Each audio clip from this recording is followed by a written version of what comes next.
সুপ্রভাত, সকলকে আবার আমার চ্যানেলে স্বাগত। আশা করি সকলে খুব ভালো আছেন। শীতের বিদায় বেলায় আজকে আপনাদের ঘুরতে নিয়ে যাব আমাদের হুগলি জেলার ত্রিবেণীতে।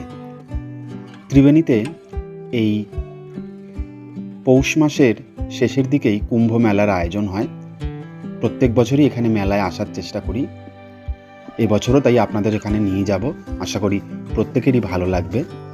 ত্রিবেণী আসতে হলে আপনাকে হাওড়া থেকে ব্যান্ডেলগামী যে কোনো ট্রেনেই চলে আসতে হবে ব্যান্ডেলে, অথবা হাওড়া থেকে কাটোয়া লোকালে আপনি চলে আসতে পারেন ত্রিবেণীতে। ত্রিবেণীতে নেবে আপনি স্টেশন থেকে পায়ে হেঁটেই এই নেতা ধোপানির ঘাট বা ত্রিবেণীর যেখানে কুম্ভ মেলা অনুষ্ঠিত হয় সেখানে চলে আসতে পারেন। প্রচুর মানুষের ভিড় হয় এই সময়। আপনি যদি ব্যান্ডেলও চলে আসেন, ব্যান্ডেল থেকে আপনি ম্যাজিক গাড়ি বা অটো বা বাস পেয়ে যাবেন এখানে আসা। এছাড়াও আপনি কল্যাণী থেকে আসতে হলে আপনি ঈশ্বরগুপ্ত সেতু পার করেই যে কোনো যানবাহনে এখানে চলে আসতে পারেন। অনেকভাবেই ত্রিবেণীতে আসা যায়। জিটি রোড ধরেও আপনি চলে আসতে পারেন ত্রিবেণীতে। সাজানো গোছানো শহর, আর এই শহরে আপনি অনেক মন্দির, মসজিদ, ধর্মীয় স্থান দেখতে পারবেন। চলুন আজকে ঘুরিয়ে দেখাই কুম্ভ মেলা। আমরা অবশ্য বাইকে করে এসেছিলাম, তাই ঈশ্বরগুপ্ত ব্রিজ পার করেই ডান দিকে আমরা চলে আসলাম ত্রিবেণীর দিকে। ত্রিবেণীর দিকে রাস্তাঘাটে দেখছেন প্রচুর মানুষের ভিড়। কুম্ভ মেলার আয়োজন হয়েছে। রাস্তাঘাটে আপনি দেখতে পারবেন প্রচুর পুলিশ মোতায়েনও রয়েছে। সুন্দর সাজানো গোছানো রাস্তা গঙ্গার পাড় দিয়ে। অনেক পুরনো দিনের বাড়ি এখানে চোখে পড়বে, নস্টালজিয়া সেগুলোর আবহ। প্রথমেই চলে যাব যেখানে নাগা সাধুরা রয়েছে সেই ক্যাম্পে। আমরা কুম্ভ মেলা এলাহাবাদের সময় দেখতে পেয়েছিলাম অনেক নাগা সাধু। এরপরে যখন গঙ্গাসাগরের মেলা হয় সেখানেও দেখা যায়। আজ ত্রিবেণীর কুম্ভ মেলাতে এদের দেখা নেই। পশ্চিমবঙ্গের তথা ভারতের বিভিন্ন স্থান থেকে নাগা সন্ন্যাসীরা, সাধু সন্তরা এখানে এসে থাকেন। যেহেতু কুম্ভ মেলা বলে কথা, আর ত্রিবেণীতে গঙ্গা, যমুনা, সরস্বতী তিনটে নদীর মিলনস্থল রয়েছে বলেই এখানে মানুষজন ভিড় করে।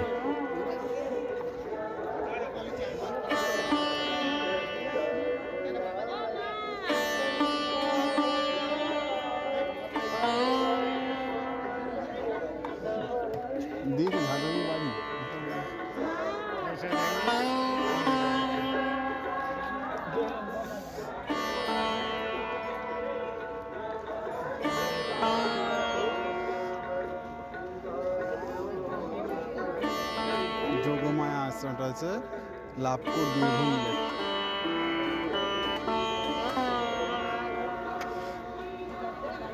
কিন্নারা আখড়া।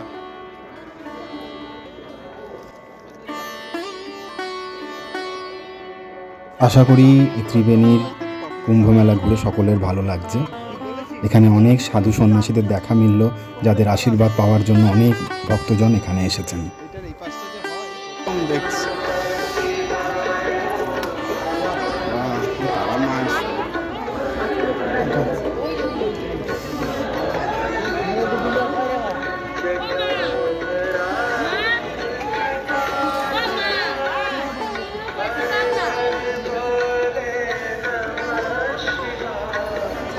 এখানটা বেশি ভিড় হয়ে গেছে।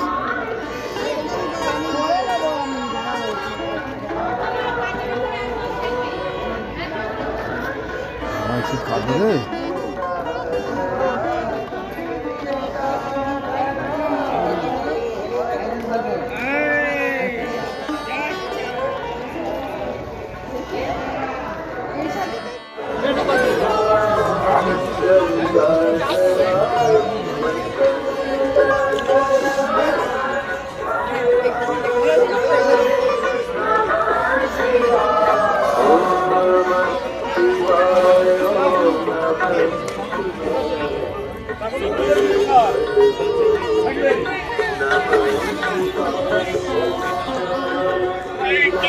ভালোই উঠেছে। যাচ্ছি, লোকজন এসছে। জ্ঞান রথ, ত্রিবেণী কুম্ভ মেলা। হ্যাঁ, এই পাশে। চলো করে কুম্ভ মেলা 4ই ফেব্রুয়ারি আজকেও।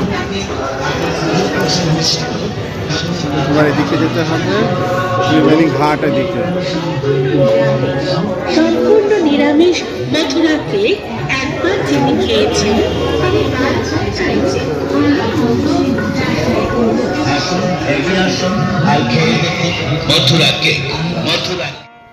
এইবার এখান থেকে যাব মূল মেলার কেন্দ্রস্থলে।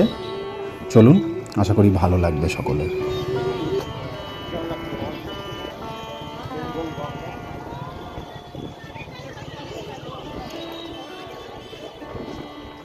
আজকে ঢুকতে দিচ্ছে।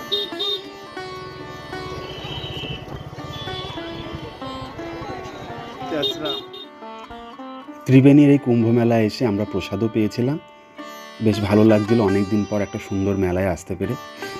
শীতের শেষে এই মেলায় অনুষ্ঠিত হয়েছিল, তাই ছুটে আসতে পেরেছিলাম আমাদের সেই উত্তর 24 পরগনা জেলা থেকে। সারা বাংলার মানুষই এখানে এসে থাকেন। ত্রিবেণী একটি অতি বিখ্যাত স্থান, তাই আপনারাও সময় সুযোগ করে ত্রিবেণী আসতেই পারেন এবং এখানকার বিভিন্ন মন্দির মসজিদগুলো ঘুরে দেখতে পারেন। যে আশ্রমে এই মেলার কিছুটা আয়োজন রয়েছে, সেই আশ্রমে আজকে আপনাদের নিয়ে যাব। গিরিধারী আশ্রম। এই আশ্রমে একই সাথে আমরা ব্রহ্মা, বিষ্ণু, মহেশ্বর এবং মা কালীর দর্শন পাব। খুব সুন্দর এই আশ্রম চত্বর। গত বছরও এসেছিলাম। প্রচুর মানুষের ভিড় হয়, আনন্দ উৎসবে মানুষ মেতে উঠেছেন এখানে। আর এই আশ্রমের ঘাট থেকে অনেকে স্নান করছেন গঙ্গায়। আর পুলিশের সশস্ত্র পাহারাও রয়েছে, যাতে কোনো রকম অশান্তির বাতাবরণ তৈরি না হয়।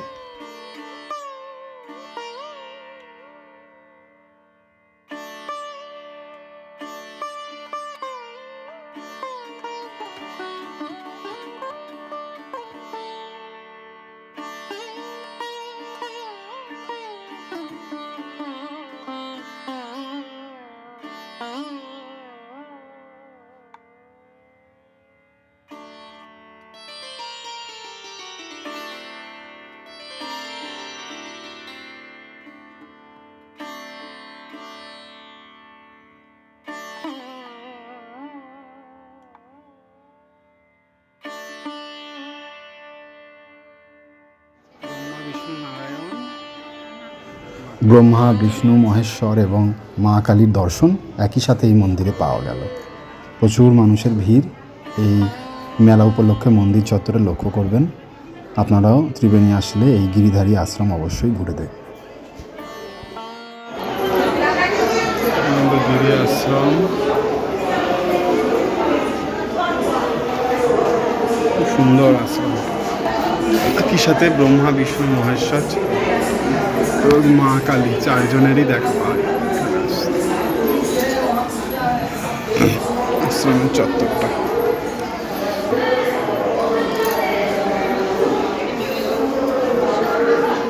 ভয়ানন্দের আশ্রম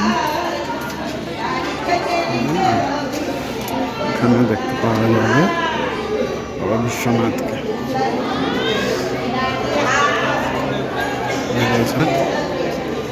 শ্বেত শিবলিঙ্গ রয়েছে। এই আবহে এখানে পবিত্র স্নানও লোকে করে থাকেন গঙ্গায়। প্রচুর মানুষের ভিড় হয়। গঙ্গার ওই পারেও কল্যাণীর মাঝের চরেও এই মেলার আয়োজন হয়। অন্যবার সেদিকে যাই, এইবার ত্রিবেণীর দিকে এসেছি। আশা করি আপনাদের ভালো লাগছে, আপনারাও আসতে পারেন। তবে মেলা এই 14 তারিখই শেষ হয়ে যাবে। সাধু সন্ন্যাসীরা ফিরে যাবেন নিজের নিজের আশ্রমে, কিন্তু মেলার অন্য অংশগুলো থেকে যাবে, আপনারা ঘুরে যেতেই পারেন। আর ত্রিবেণীর এই অঞ্চলে অনেক মন্দিরও দেখতে পারবেন। এরপরে সোজা চলে আসুন ত্রিবেণী, যেখানে শ্মশান রয়েছে, অতি বিখ্যাত শ্মশান। যেমন এলাহাবাদের রয়েছে মণিকর্ণিকা শ্মশান, সেই রকমই এই ত্রিবেণী শ্মশানও খুবই বিখ্যাত। সেই দিকেও আপনাদের নিয়ে যাব। তার আগে যমুনা নদী পার করে ব্রিজ টপকে চলে আসলাম ত্রিবেণীর দিকে।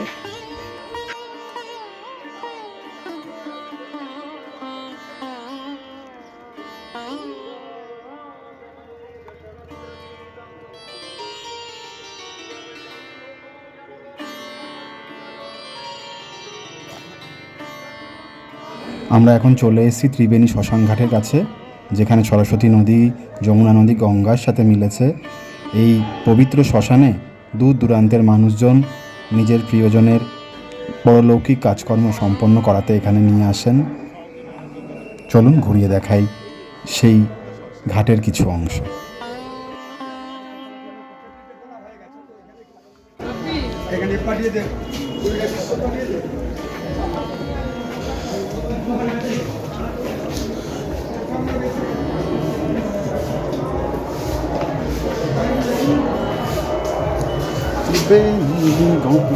ঘাট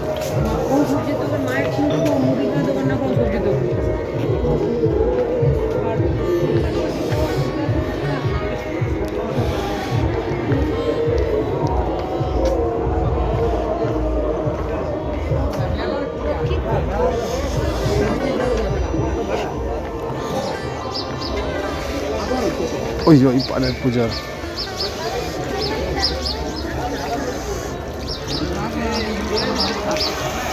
ওই পাড়েও চেঁচামেচি।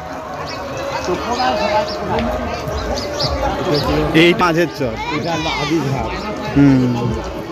ত্রিবেণী সঙ্গমের আদি ঘাট। দূরে ঈশ্বর গুপ্তেশ্বর।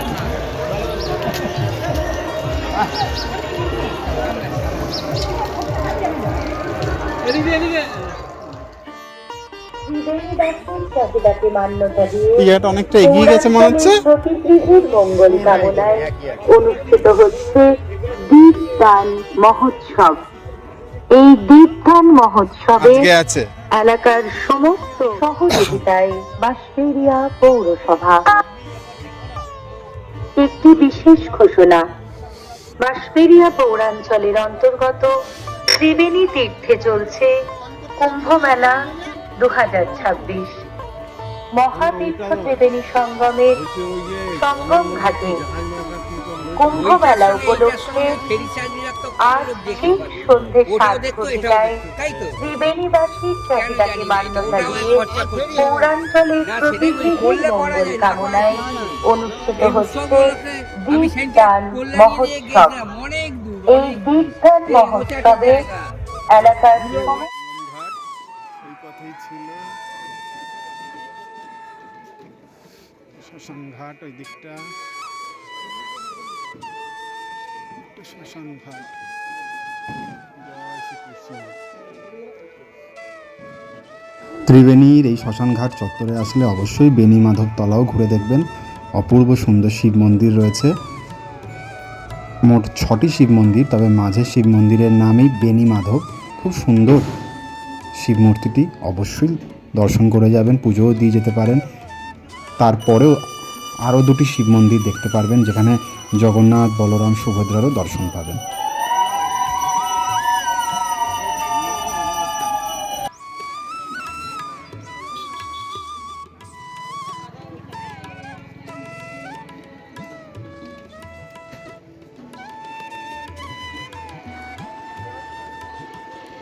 ডুগডুগি।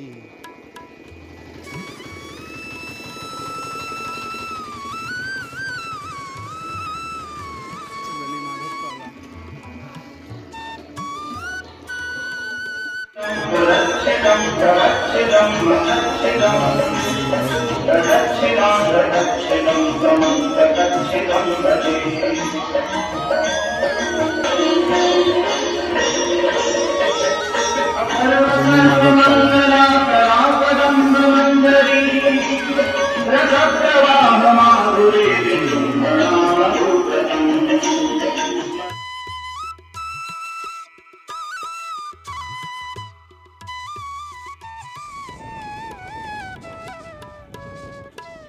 অনেক দিন ধরে ভিডিও দেখছিলাম এই কালীবাড়ির, আজ আসতে পেরেছি। আপনারাও আসতে পারেন। ত্রিবেণী আসলে অতি অবশ্যই এই রঘু ডাকাতের কালীবাড়িও ঘুরে দেখবেন। স্টেশন থেকে খুব একটা দূরে না, আপনি টোটো করে চলে আসতে পারেন। আর নিজস্ব যানবাহন থাকলে আপনি লেভেল ক্রসিং ক্রস করেই আসাম যে রোড রয়েছে তার পাশেই এই কালীবাড়ি। গুগল ম্যাপও আপনি ইউজ করতে পারেন। আশা করি আমার এই ভিডিও সকলের ভালো লাগছে। ভালো লাগলে অবশ্যই চ্যানেলটি সাবস্ক্রাইব করবেন, আপনাদের মতামত জানাবেন। আপনারাও আসতে পারেন, ত্রিবেণী ঘুরে দেখতে পারেন। বাঁশবেড়িয়াতে হংসেশ্বরী মায়ের মন্দিরও যেতে পারেন, সেদিকে তো অনেকবার গেছি, আজও ইচ্ছা ছিল, কিন্তু সময়ের অভাবে হংসেশ্বরী মন্দিরের দিকে আর যেতে পারলাম না। আবার একদিন আসবো, আবার ঘুরে দেখাবো এই ত্রিবেণী অঞ্চল। আর জাফর আলী খাঁর যে দরগা আছে সেখানেও নিয়ে যাব।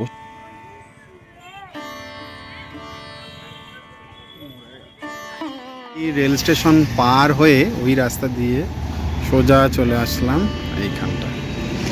এটা হচ্ছে রঘু ডাকাতের কালীবাড়ি, ত্রিবেণী মগরা রোড।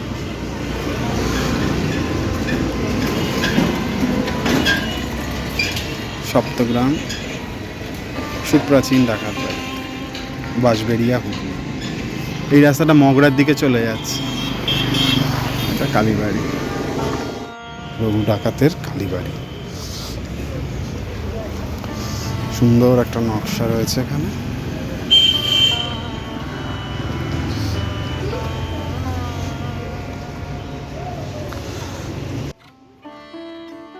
এবার আপনাদের শোনাই এই ডাকাত কালীবাড়ির এক ইতিহাস। শোনা যায় রঘু ডাকাত এবং তার দাদা বিধু ডাকাত স্বপ্নাদেশ পাওয়ার পরই এই মন্দির নির্মাণ করেছিলেন। সেই সময় এই অঞ্চল ছিল জঙ্গলে পরিপূর্ণ। দিনের বেলাতেও মানুষ এখানে আসতে ভয় পেত, পাছে ডাকাতরা তাদের ধরে নরবলি দিয়ে দেয়। এই ডাকাত কালীবাড়িতে একসময় নরবলি প্রথাও চালু ছিল। কোনো জাহাজ এখানে প্রবেশ করত ত্রিবেণী অঞ্চলে, তখন সেই জাহাজ তারা লুট করতেন এবং তাদের সেই উদ্দেশ্য সাধিত হলে তারা নরবলিও দিতেন। শোনা যায় একসময় হালি শহরের সাধক রামপ্রসাদ এই পথ দিয়ে যখন বাড়ি ফিরছিলেন, রঘু ডাকাতের দলবল তাকে ধরে নেয় এবং মায়ের সামনে বলি দেওয়ার জন্য প্রস্তুত হয়। কিন্তু সাধক রামপ্রসাদ তার শেষ ইচ্ছায় মাকে একটি শ্যামা সঙ্গীত পরিবেশন করেন, যা শুনে ডাকাতরা অভিভূত হয় এবং তারা সাধক রামপ্রসাদের পরিবর্তে সেখানে মা কালীর রূপ দেখতে পান। তারপর থেকেই নাকি এখানে নরবলি প্রথা বন্ধ হয়ে যায়। এখানে লক্ষ্য করবেন মায়ের হাতে রয়েছে তলোয়ার এবং আরেক হাতে রয়েছে নরমন্ডি। এখানে মায়ের হাতে কোনো খড়গ নেই। রঘু ডাকাতের কালীবাড়ি, তাই মায়ের হাতে এখানে তলোয়ার রয়েছে। মায়ের অপরূপ রূপ সকলকে মুগ্ধ করবে। ঠিক সিংহ ডাকাত কালীবাড়ির মতো এখানকার মায়ের মূর্তি এবং মায়ের মন্দির। জয় মা কালী, সকলকে ভালো রেখো। শতাব্দী প্রাচীন এই ডাকাত কালীবাড়িতে মায়ের অপরূপ রূপ দেখে সকলের মন ভরে যাবে, ভালো রাখবে। বহু পুরনো মায়ের মন্দির, সেটাকে সংস্কার করা হয়েছে কিছুটা।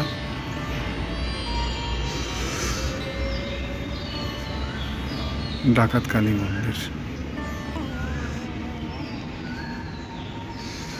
অনেকটা জায়গা জুড়ে অবস্থিত এই কালী মন্দির। রঘু ডাকাতের কালী মন্দির হিসাবে বিখ্যাত।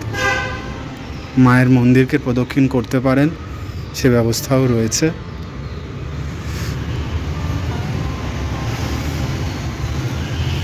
ত্রিবেণী থেকে আপনি অটো করে এখানে আসতে পারেন। ত্রিবেণী মগরা রোডে অবস্থিত ডাকাত কালীবাড়ি। অন্নপূর্ণা ভবন, বলি মঞ্চ,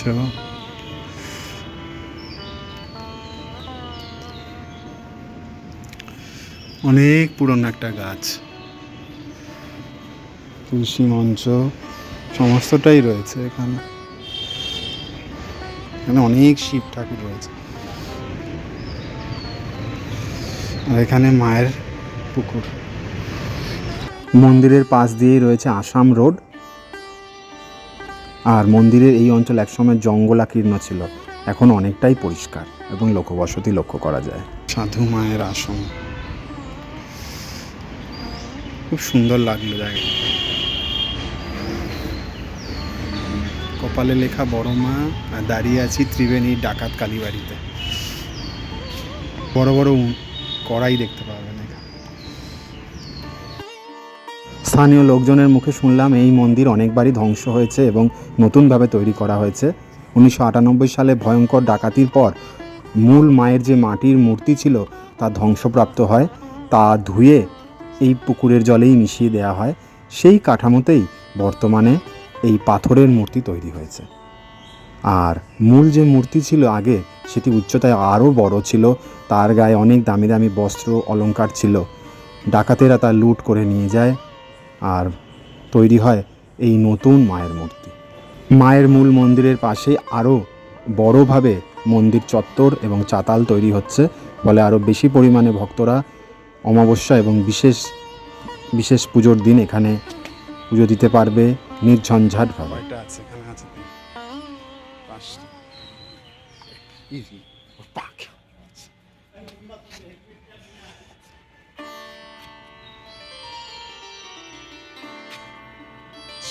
ত্রিবেণী কুম্ভ মেলা আপনাদের ঘুরিয়ে দেখালাম, ত্রিবেণী শ্মশান ঘাটের বেণী মাধবতলাও ঘুরিয়ে দেখালাম শতাব্দী প্রাচীন রঘু ডাকাতের কালীবাড়ি। এইবার বাড়ির পথে ফিরব। অনেকটা সময় কাটালাম, বেশ ভালো লাগলো। পড়ন্ত শীতের দিনে ঘুরে দেখাতে পেরে আমারও খুব ভালো লাগলো।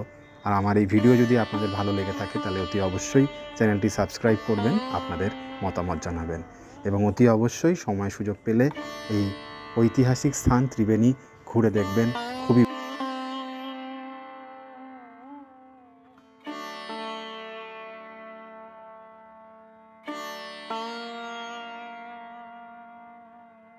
কুম্ভ মেলায় এসে বেশ ভালো লাগলো। কোনোদিনই এলাহাবাদ যেতে পারিনি বা গঙ্গাসাগরের মেলাতেও যেতে পারিনি, কিন্তু এই বঙ্গ ত্রিবেণীর কুম্ভ মেলা ঘুরে ভালোই লাগলো। আজকের মতো ত্রিবেণী থেকে বিদায় নিলাম। অনেক দূর ফিরতে হবে, গাড়ি করে ফিরবো কল্যাণী, তারপর সেখানে ট্রেনে করে বাড়ি। সকলে ভালো থাকবেন, সুস্থ থাকবেন। সকলের সাথে আবার দেখা হবে অন্য কোনো ভিডিওতে। জয় মা কালী, জয় বাবা বিশ্বনাথ। সামনেই শিবরাত্রির সময় এখানে আসতে পারেন। অনেক শিব মন্দির আছে। বাবা বিশ্বনাথকে আপনারা বেলপাতা জল অর্পণ করতে পারেন। তাহলে দেরি না করে চলে আসুন ত্রিবেণী, আর একটা সুন্দর দিন কাটিয়ে যান গঙ্গার পাড়ে। এত সুন্দর মন্দির, মসজিদ এবং পার্কে।